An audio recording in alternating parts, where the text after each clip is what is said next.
अस्सलाम वालेकुम my dear student, class first year chapter हम 4 कर रहे हैं, जिसकी एक्सरसाइज हमारे पास 4.2 है, जिसका क्वेश्चन नंबर हम आज कर रहे हैं 18।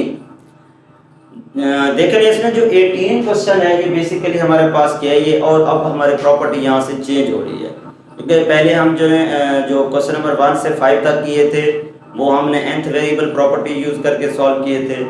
जो 5, 6 से लेकर 12 तक क्वेश्चन किए थे, 13 तक जो किए थे वो हमारे पास थी बाय ग्रुपिंग प्रॉपर्टी, और जो हमने 14 से 17 तक क्वेश्चन किए हैं वो हमारे पास थी एक्सपोनेंशियल प्रॉपर्टी। अब इस एक्सरसाइज की लास्ट प्रॉपर्टी है जो कि हमारे पास है रेसिप्रोकल प्रॉपर्टी। अब रेसिप्रोकल प्रॉपर्टी क्या होती है? रेसिप्रोकल प्रॉपर्टी में हमारे पास क्या होती है इसको हम देख लेते हैं। An equation which remains unchanged when x is replaced by 1 over x is called reciprocal equations। क्या हुआ definition? An equation which remains unchanged when x is replaced by 1 over x is called reciprocal equation। और in such equation the coefficient of the terms equidistant from the beginning and end are equal in magnitude। ये उसके जो start वाले हैं coefficient या and वाले coefficient है, ये आपस में सेम होने चाहिए। अब यहाँ 3x है तो यहाँ 3x होना चाहिए, और यहाँ पे हमारे पास 1 over 3x है तो यहाँ भी 1 over 3x होना चाहिए। अगर यहाँ x है तो यहाँ भी x होना चाहिए, यहाँ 1 over x है तो यहाँ भी 1 over x होना चाहिए। और दूसरा ये है कि विद साइन, अगर यहाँ प्लस है तो यहाँ भी प्लस होना चाहिए। यहाँ जितनी x की पावर होगी उतनी x की पावर यहाँ होनी चाहिए, यानी दोनों टर्में आपस में सेम होनी चाहिए। उनको रिड्यूस करेंगे क्वाड्रेटिक में। दूसरा कि जो x यहाँ ठहरा हुआ है तो इसका रेसिप्रोकल 1 over x, ये x यहाँ ठहरा हुआ है तो इसका रेसिप्रोकल 1 over x है।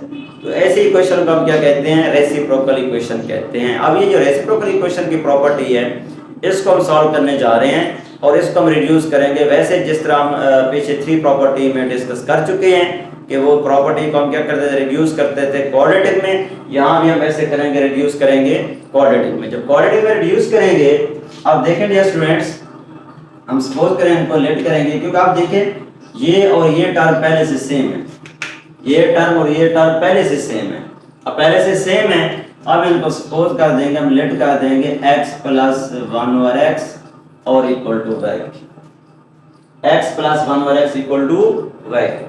जब यहाँ पे y पुट करेंगे, इस जगह आके y पुट करेंगे तो हमारे पास आ जाएगा y square minus 3y minus 4 equal to 0।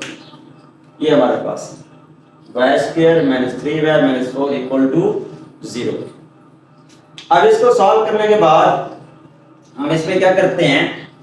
अब इसके बनाते हैं फैक्टर। जैसा कि आपको पता है कि जब हमारे पास रिड्यूस हो जाए क्वाड्रेटिक में, फिर हम उसके क्या करते हैं? फैक्टर बनाते हैं, और फैक्टर बना के उसको हम क्या करते हैं? सॉल्व करते हैं। जब फैक्टर बनाएंगे तो मल्टीप्लाई करें तो 4 आना चाहिए, ऐड करें तो 3 आना चाहिए, 4 और 1 बनेंगे। तो हम लिख सकते हैं y स्क्वायर माइनस का 4y minus y minus 4 equal to 0, और यहाँ पे लिखेंगे प्लस y, क्योंकि माइनस 4 में से y जाएगा तो माइनस 3y बचेगा, मल्टीप्लाई करेंगे माइनस का 4y आएगा, ऐड करेंगे माइनस का 3y आएगा। ये कैसे हमारे पास फैक्टर बन गया। अब इनमें कॉमन लेते हैं, इन दोनों में क्या कॉमन है? y कॉमन है, y माइनस 4 आ गया। इन दोनों में प्लस 1 कॉमन है, y माइनस 4 इक्वल टू 0।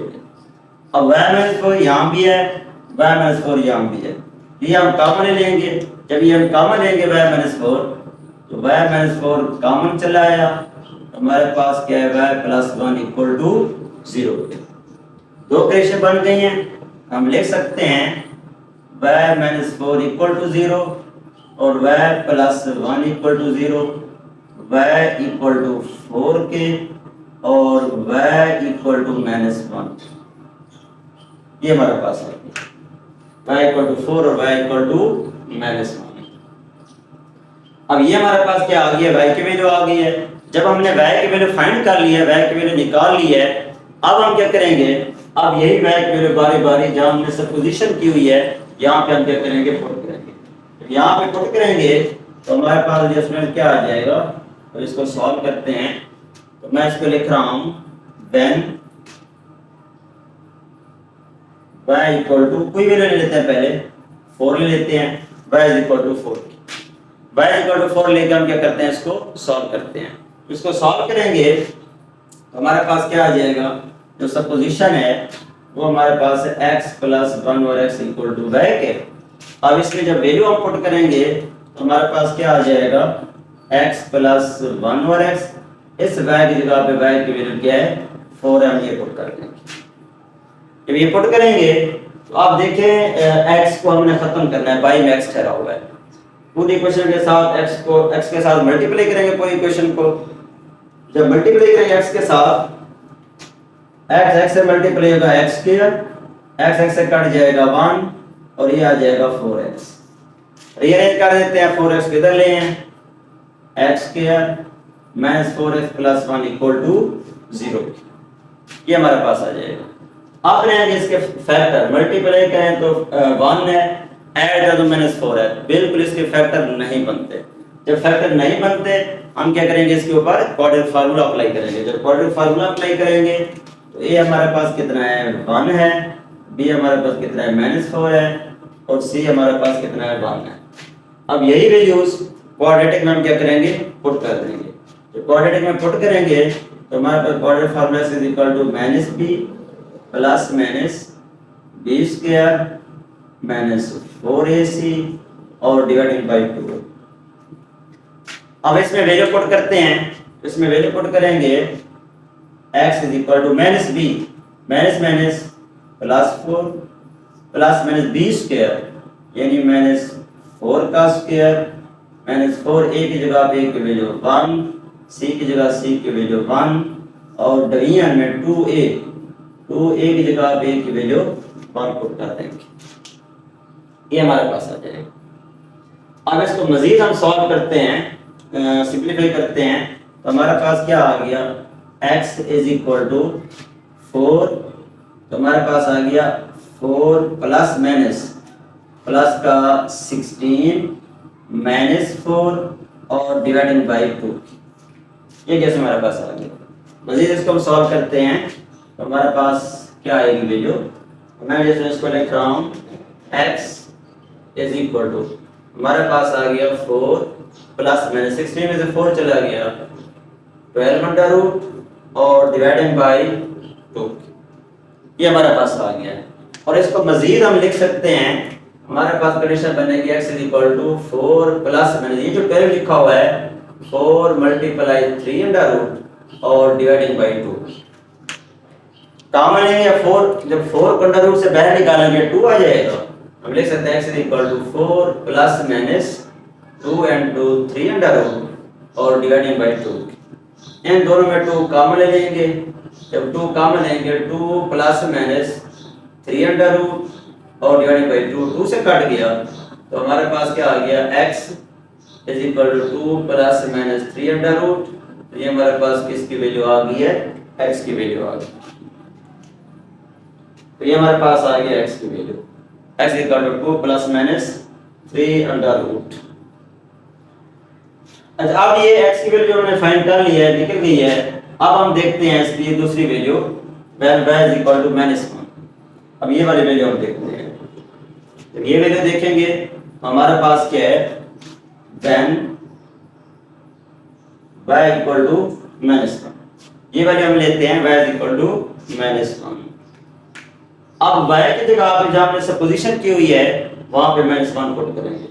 जब -1 पुट करेंगे तो हमारे पास कंडीशन आ जाएगी x प्लस 1 और x और y की जगह पे y की वैल्यू हमारे पास क्या है, -1, ये हमारे पास आ जाएगा। x को खत्म करने के लिए पूरी इक्वेशन को x के साथ मल्टीप्लाई करें। जब x के साथ मल्टीप्लाई करेंगे तो हमारे पास आ जाएगा x से मल्टीप्लाई होगा x स्क्वायर, यहाँ से x से कट गया +1, इसको x से मल्टीप्लाई करेंगे -x, रीअरेंज कर देंगे तो हमारे पास आ गया x square plus x plus 1 equal to 0, ये हमारे पास आ गया। अब इसको मजीद हम सिंपलीफाई करते हैं, हमारे पास वैल्यू क्या है, a इज इक्वल टू हमारे पास 1 है और b भी हमारे पास 1 है और c भी हमारे पास क्या है, 1।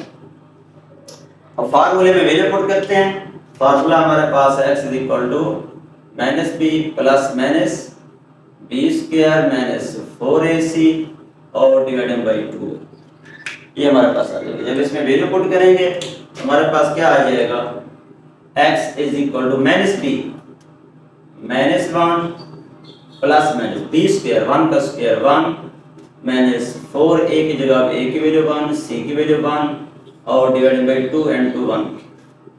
अब इसको सॉल्व करते हैं, x equal to minus 1 plus minus 4 minus 1 minus 3 under root और डिवाइडेड बाई 2। अब देखिए हमारे पास क्या आ गया, हमारे पास आ गया है इसका जो हमारे पास रूट्स है, एक तो हमारे पास ये है 2 प्लस माइनस 3 अंडर रूट और दूसरा क्या है minus 1 plus minus 3 under root divided by 2 के। लिहाजा सॉल्यूशन सेट क्या आया हमारे पास, सॉल्यूशन सेट जैसे हमारे पास आ गया है, solution set is equal to एक हमारे पास है 2 plus minus 3 under root 2 plus minus 3 under root और दूसरा है minus 1 plus minus 3 under root और डिवाइडिंग बाई 2। तो ये डी हमारे पास क्या आ गए हैं, सॉल्यूशन सेट आ गया, ये हमारे पास सॉल्यूशन सेट आ गया। तो ये था स्टूडेंट फाइंड करने का तरीका, इसको हम किस तरह कैसे फाइंड करेंगे, किस तरीके से हमारे पास क्या आ जाएगा, सॉल्यूशन आ जाएगा। तो ये था, उम्मीद है कि ये क्वेश्चन सारे बच्चों को, सारे स्टूडेंट्स को समझ आ गया होगा कि रेसिप्रोकल प्रॉपर्टी कैसी होती है, किस तरह होती है और उस रेसिप्रोकल प्रॉपर्टी इक्वेशन को कैसे हम कन्वर्ट करते हैं, रिड्यूस करते हैं क्वाड्रेटिक में, फिर उसको हम सॉल्व करते हैं तो हमारे पास क्या आता है, सॉल्यूशन सेट आता है। उम्मीद है जैसे ये क्वेश्चन आपको समझ आ गया होगा।